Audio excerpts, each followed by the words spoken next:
la place du Maroc, qui est, je crois, le second investisseur en Afrique maintenant, la place du Maroc est tout à fait spéciale. Et vous avez raison de poser cette question parce qu'il y a une adhésion vis-à-vis du Maroc qui résulte du fait qu'il n'y a pas, de la part du Maroc, la mise en place d'une politique d'influence oppressante.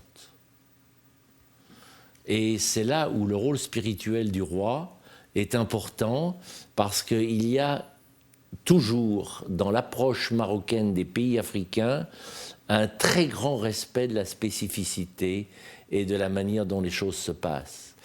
Depuis l'époque colonialiste jusqu'à aujourd'hui, où l'on a vu un certain nombre de grands acteurs du monde créer de l'influence ou essayer d'en créer en Afrique, à chaque fois c'est pour faire rentrer ces pays dans un jeu et pour assouvir des visées qui sont assez impérialistes. Le Maroc, ce n'est pas ça. Et j'aime dire, au moment où vous me posez cette question, que ce que j'ai constaté le plus, c'est le très fort coefficient d'empathie, d'ailleurs dans le monde entier, des décideurs vis-à-vis du Maroc. Le nombre de personnalités que j'ai visitées pour les inviter à venir à Dakhla, certains, naturellement, ne savaient pas ce que c'était que Dakhla, parce qu'ils n'ont pas toujours au courant de l'actualité locale, me disent « Tu m'invites au Maroc, je viens ». De toute façon, au Maroc, on est très bien reçus, on rencontre des gens impeccables, nous venons au Maroc. Et ça, c'est une construction qui s'est faite au fil des rois qui se sont succédés, c'est que le Maroc bénéficie d'amis.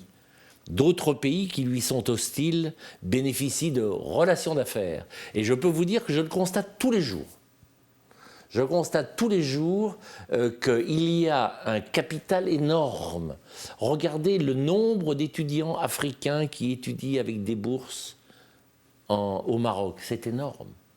Et ce sont des gens qui vont repartir, ils vont peut-être se marier avec une Marocaine, ils ont des amis au Maroc, ils vont repartir, et ça crée de l'advocacy, ce que les Américains appellent l'advocacy. Et cette advocacy, elle existe depuis des dizaines d'années pour le Maroc. Donc je suis assez confiant dans la pérennité et dans le développement de toutes les actions et de toutes les politiques mises en œuvre vis-à-vis des pays d'Afrique, parce que c'est véritablement, c'est toujours de l'air frais qui arrive du Maroc.